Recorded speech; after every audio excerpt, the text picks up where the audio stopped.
Hello વિદ્યાર્થી મિત્રો, આજે આપણે ધોરણ 12માં વિષય એસપીસીસી પ્રકરણ નંબર 3 ડિબેન્ચર. તો જો વિદ્યાર્થી મિત્રો, આની આગળના વિડીયોમાં છે આપણે ડિબેન્ચરનો અર્થ છે, ડિબેન્ચરના પ્રકારો છે એ સમજ્યા હતા. આજે આપણે છે ડિબેન્ચર બહાર પાડવાની વિધિ અને ડિબેન્ચર અને શેર વચ્ચેનું છે તફાવત શું છે તે સમજશું. તો જોઈએ આપણે ડિબેન્ચર બહાર કેવી રીતે પાડવામાં આવે છે તે. તો કે ભારતીય કંપની ધારામાં ડિબેન્ચર બહાર પાડવા માટેની ખાસ જોગવાઈઓ કરવામાં આવેલી છે. કે આપણો જે અહીંનો કંપની ધારો છે તેમાં ડિબેન્ચર બહાર પાડવા માટેની અમુક પ્રકારની જોગવાઈઓ છે તે કરવામાં આવેલી છે. જ્યારે કંપની ડિબેન્ચર બહાર પાડે ત્યારે તમામ જોગવાઈઓનું પાલન કરવું અનિવાર્ય છે. કે જ્યારે પણ કંપનીને કોઈ પણ પ્રકારના એવા ડિબેન્ચર બહાર પાડવા હોય તો જે પણ કાંઈ જોગવાઈ હોય એ તમામ જોગવાઈઓનું પાલન કરવું પડે, ત્યાર પછી જ એ પોતાના ડિબેન્ચર છે તે બહાર પાડી શકે છે. જો આ જોગવાઈના પાલનમાં કોઈ પણ ભૂલ થાય તો કંપની જે તે અધિકારીને દંડ સજાને પાત્ર ગણાય છે. કે જો આ જે પણ કાંઈ જોગવાઈ હોય એમાં કોઈ પણ પ્રકારની એવી ભૂલ થાય તો કંપની છે અથવા તો જે તે અધિકારી દંડ અથવા તો સજાને પાત્ર ગણાય છે. ડિબેન્ચર ધારકનું હિત ક્યાંય પણ જોખમાય નહીં તે રીતે ધ્યાન રાખીને કામગીરી કરવી અનિવાર્ય છે. જો અહીંયા શું કહે છે કે જે સામેનો વ્યક્તિ ડિબેન્ચર લેનાર છે એટલે કે ડિબેન્ચર ધારક છે એ વ્યક્તિનું હિત છે ક્યાંય પણ જોખમાય નહીં તે રીતે ધ્યાન રાખી અને તેની કાર્યવાહી છે તે કરવી અનિવાર્ય છે. ડિબેન્ચર બહાર પાડવાની વિધિ નીચે પ્રમાણે આપેલી છે. એમાં સૌથી પહેલાં આવે છે કે ડાયરેક્ટર મંડળની સભામાં ઠરાવ. કે સૌથી પહેલાં તો જે ડિબેન્ચર બહાર પાડવા હોય તો તમારે એ લોકોની જે પણ કાંઈ મંડળની સભા ભરાય ડાયરેક્ટર મંડળની, એમાં તમારે ઠરાવ પસાર કરવો પડે. હવે ઠરાવમાં શું હોય તો કે આના માટેની બધી પરમિશન કેવા પ્રકારે બહાર પાડશે, કેવી રીતે શું એ ખૂબ બધું ગોઠવેલું હોય. જોઈએ આપણે એમાં શું કહીએ કે સૌપ્રથમ કંપનીના નિયમનપત્રમાં ડિબેન્ચર અંગેની જોગવાઈઓનો અભ્યાસ કરવામાં આવે છે. જો નિયમનપત્રમાં ડિબેન્ચરનો સંપૂર્ણ અભ્યાસ છે એ કરવામાં આવે છે. ત્યારબાદ કંપની સંચાલક મંડળની સભામાં ડિબેન્ચર બહાર પાડવા માટે ઠરાવ પસાર કરે છે. જો પછી શું કરશે કંપની કે જે પણ કાંઈ એની સંચાલક મંડળની સભા છે એમાં ડિબેન્ચર બહાર પાડવા અંગેનો જે ઠરાવ છે એ પસાર કરે છે. એમાં ડિબેન્ચરની સંખ્યા, ડિબેન્ચરની કિંમત, ડિબેન્ચરની કુલ રકમ, વ્યાજનો દર, વ્યાજની ચૂકવણી, શરતો વગેરે બાબતો અંગે નિર્ણય લેવામાં આવે છે. કે જો એમાં સંપૂર્ણ વિગત શું હોય કે ડિબેન્ચરની સંખ્યા કેટલી રાખશે, એની કિંમત કેટલી રાખશે, કુલ કેટલી રકમના રાખશે, એના પર વ્યાજ કેવી રીતે ચૂકવશે, એની ચૂકવણી કેવી રીતે કરશે, આ બધી જ શરતોનું પાલન છે એમાં થયેલું હોય છે. અને એ બધી વસ્તુઓ છે એ ડાયરેક્ટરની સભામાં ચકાસી અને ત્યાર પછી નિર્ણય લેવામાં આવે છે. એટલે એ હતું ડાયરેક્ટર મંડળની સભામાં ઠરાવ. ત્યાર પછી આવે છે કંપની સામાન્ય સભામાં ઠરાવ. કે જે પણ કંઈ કંપનીની સામાન્ય સભા યોજાતી હોય તેમાં પણ ઠરાવ પસાર કરવો પડે. કે કંપની ડિબેન્ચર બહાર પાડી જે નાણાકીય ભંડોળ એકત્રિત કરવા માંગે છે તેના કારણે ઓછીની મૂડીનું પ્રમાણ મુક્ત અનામત ભંડોળ કરતાં વધી જતું હોય અથવા સત્તા મર્યાદાથી વધારે રકમના ડિબેન્ચર બહાર પાડવાના હોય ત્યારે કંપની સામાન્ય સભા બોલાવી સભ્યોની સમિતિનો ઠરાવ કરવામાં આવે છે. જો આ શું કહે છે કે કંપનીને જ્યારે ડિબેન્ચર બહાર પાડીને નાણાંની ભંડોળની પ્રાપ્તિ કરવી હોય અથવા તો નાણાં ભંડોળ પ્રાપ્તિ કરવા માંગતા હોય ત્યારે ઓછીની મૂડીનું પ્રમાણ મુક્ત અનામત ભંડોળ કરતાં વધી જતું હોય. જો ઓછીની મૂડી છે એ મુક્ત અનામત ભંડોળ કરતાં કેવી થઈ તો કે વધી જતી હોય, સત્તા મર્યાદાથી વધારે રકમના ડિબેન્ચર બહાર પાડવાનું હોય. હવે આવી પરિસ્થિતિ જ્યારે હોય ત્યારે કંપનીની સામાન્ય સભા બોલાવી એમાં સંમતિનો ઠરાવ છે એ પસાર કરવામાં આવે છે. ત્યાર પછી આવે છે સેબી. સેબીની મંજૂરી. કે તમારે જ્યારે ડિબેન્ચર બહાર પાડવા માટે હોય ત્યારે સેબીની મંજૂરી છે એ મેળવવી ફરજિયાત છે. અને સેબીના માર્ગદર્શક સૂચનોનું પાલન થાય તેની પણ તકેદારી રાખવી જરૂરી છે. જો સેબીનું સંપૂર્ણ વહીવટ ઉપર છે એનું નિયંત્રણ હોય છે એટલે તેની છે મંજૂરી મેળવવી જરૂરી છે અને તેના માર્ગદર્શનનું પાલન થાય તેની પણ ધ્યાન રાખવી જોઈએ. ત્યાર પછી આવે છે વિજ્ઞાપન પત્ર બહાર પાડવું. એ આપણે આગળ જોઈ જ ગયા છીએ વિદ્યાર્થી મિત્રો કે જાહેર કંપનીઓએ ડિબેન્ચર બહાર પાડવા માટે વિજ્ઞાપન પત્ર દ્વારા જાહેર જનતાને આમંત્રણ આપે છે. કે જો જાહેર કંપનીને ડિબેન્ચર બહાર પાડવા હોય તે પોતાનું વિજ્ઞાપન પત્ર છે એ જાહેર જનતા માટે બહાર પાડી અને તેને આમંત્રણ આપે છે. વિજ્ઞાપન પત્રમાં ડિબેન્ચરની વિવિધ બાબતો વિગતે દર્શાવવામાં આવેલ છે. જો વિજ્ઞાપન પત્રમાં શું હોય તો કે જે પણ કાંઈ તમે ડિબેન્ચર બહાર પાડો જેની સંપૂર્ણ વિગત છે દર્શાવવામાં આવેલી હોય છે. જેનો ડિબેન્ચર ખરીદવા ઈચ્છતી વ્યક્તિઓ, સંસ્થાઓ વગેરે અભ્યાસ કરે છે અને ડિબેન્ચર ખરીદીનો નિર્ણય કરતા જોવા મળે છે. કે આ બધી જ વસ્તુઓ છે એ તેના વિજ્ઞાપન પત્રની અંદરથી જે લોકોને ડિબેન્ચર ખરીદવા ઈચ્છતા હોય તેવા વ્યક્તિ અથવા તો કોઈ પણ સંસ્થા હોય એ સંપૂર્ણ તેના ડિબેન્ચર અંગેના વિજ્ઞાપન પત્રમાં જે અભ્યાસ કરી અને માહિતી મેળવે છે અને ત્યાર પછી જે ડિબેન્ચર ખરીદવાનો નિર્ણય કરે છે. ત્યાર પછી આવે છે ડિબેન્ચર ટ્રસ્ટીઓની નિમણૂક. કે ડિબેન્ચર માટે અમુક પ્રકારના જે ટ્રસ્ટીઓ રાખવા પડે એની નિમણૂક કેવી રીતે કરવામાં આવે તે.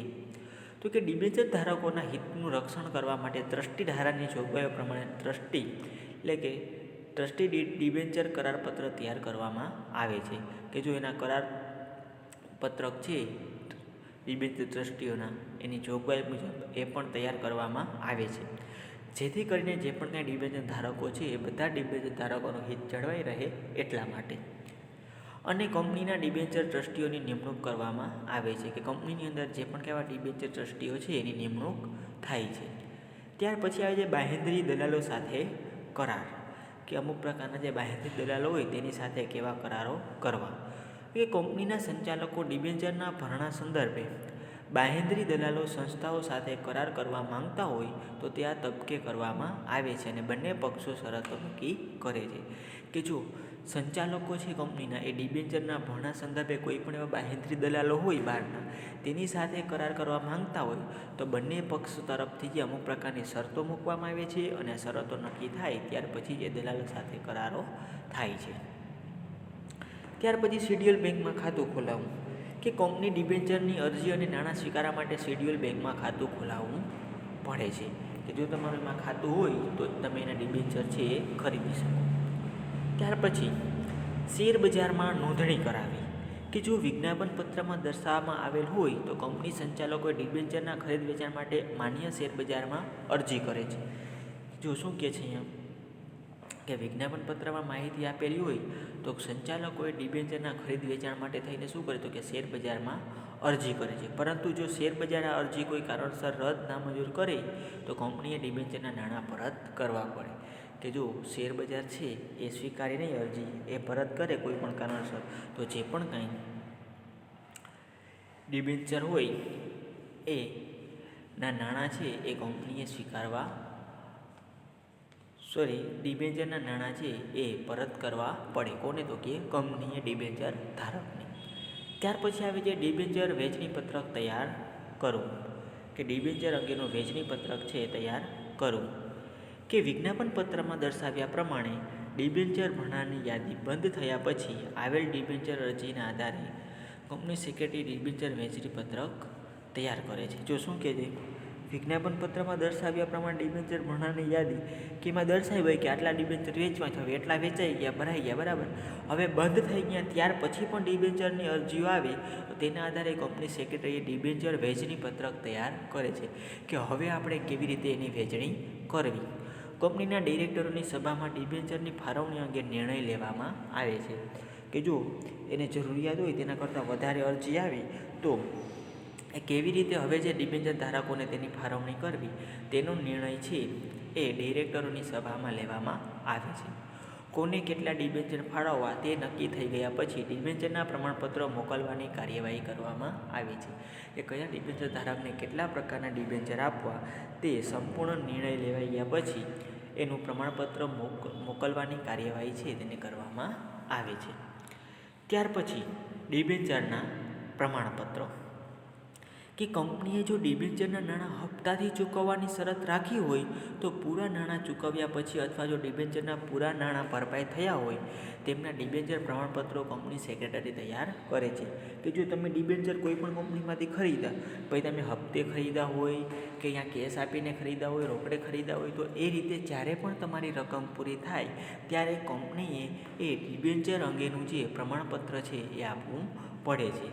તો એવું પ્રમાણપત્ર એ તૈયાર કરે છે અને કંપની ધારાની જોગવાઈ મુજબ નિયત સમય મર્યાદામાં ડિબેન્ચર પ્રમાણપત્ર ડિબેન્ચર ધારકને મોકલી આપવામાં આવે છે કે જે વ્યક્તિએ ડિબેન્ચર લીધા હોય, જે તેનો માલિક હોય ડિબેન્ચરનું, તેને આ પ્રમાણપત્ર છે એ યોગ્ય સમયે છે એ મોકલી આપવામાં આવે છે. ત્યાર પછી આવે છે વિદ્યાર્થી મિત્રો કે શેર અને ડિબેન્ચર વચ્ચેનો શું તફાવત છે તે, કે બંનેનો વચ્ચેનો તફાવત. તો કે જોઈએ આપણે કે અર્થ કે જોઈન્ટ સ્ટોક કંપની પોતાની માલિકીની મૂડીને નાના નાના ભાગમાં વેચે છે. દરેક ભાગને શેર કહે છે. જો અહીંયા શું કહે છે કે કંપની પોતાની મૂડીને નાનામાં નાના ભાગમાં વેચે છે તેને શેર કહેવામાં આવે છે. જ્યારે કંપની જાહેર જનતા પાસેથી જે રકમ ઉછીની મેળવે છે તેને ડિબેન્ચર કહે છે. કે જો આમાં શું આવે છે ડિબેન્ચરમાં, તો કે ઉછીના નાણાં છે જાહેર જનતા પાસેથી લેવામાં આવે છે તેને ડિબેન્ચર કહે છે. ઉમાં એની મૂડી છે નાનામાં નાના ભાગમાં વેચે છે તેને શેર કહે છે. ત્યાર પછી મૂડી. શેર એ કંપનીની માલિકીની મૂડી છે. જો એ શેર છે શું છે, માલિકીની મૂડી, જ્યારે ડિબેન્ચર છે એ ઉછીની લીધેલી મૂડી છે. ત્યાર પછી વળતર. કંપની નફામાંથી વળતર તરીકે શેર પર ડિવિડન્ડ આપે છે. કે જો કંપનીને નફો થાય તો એના ઉપર કંપની છે શેર પર ડિવિડન્ડ આપે છે. જ્યારે કંપની ડિબેન્ચર પર વળતર તરીકે વ્યાજ આપે છે. જો ડિબેન્ચરમાં શું કરે છે તો કે વળતર તરીકે વ્યાજ છે એ આપે છે કંપની. ત્યાર પછી વળતરનો દર. તો કે ડિવિડન્ડનો દર નિશ્ચિત હોય છે. ડિબેન્ચર પર વ્યાજનો દર છે એ નિશ્ચિત હોય છે. નફો થાય કે ન થાય વ્યાજ ફરજિયાત ચૂકવવું પડે. જો શેરમાં કેવું હોય, ડિવિડન્ડનો દર અનિશ્ચિત હોય કે કાંઈ પણ નક્કી ન હોય, વધારે પણ આવી શકે ને ઓછું પણ આવી શકે. પણ એની સામે ડિબેન્ચરમાં તો કે વ્યાજનો દર નિશ્ચિત હોય છે. કંપનીને નફો થાય કે કંપનીને ખોટ થાય ફરજિયાત વ્યાજ છે તેને ચૂકવવું પડે છે. ત્યાર પછી માલિકી. તો કે શેર હોલ્ડર એ કંપનીનો માલિક છે. શેર હોલ્ડર એ શું છે તો કે કંપનીનો માલિક છે. શા માટે તો કે તેને તેના શેર લીધા છે એટલા માટે. ડિબેન્ચર હોલ્ડર એ કંપનીનો લેણદાર છે. જો ડિબેન્ચર હોલ્ડર એ શું છે, કંપનીનો લેણદાર, અને કંપની છે એ કેવી છે તો કે દેવાદાર છે, તેને નાણાં ચૂકવવાના છે ડિબેન્ચર ધારકને એટલા માટે. ત્યાર પછી જોખમ.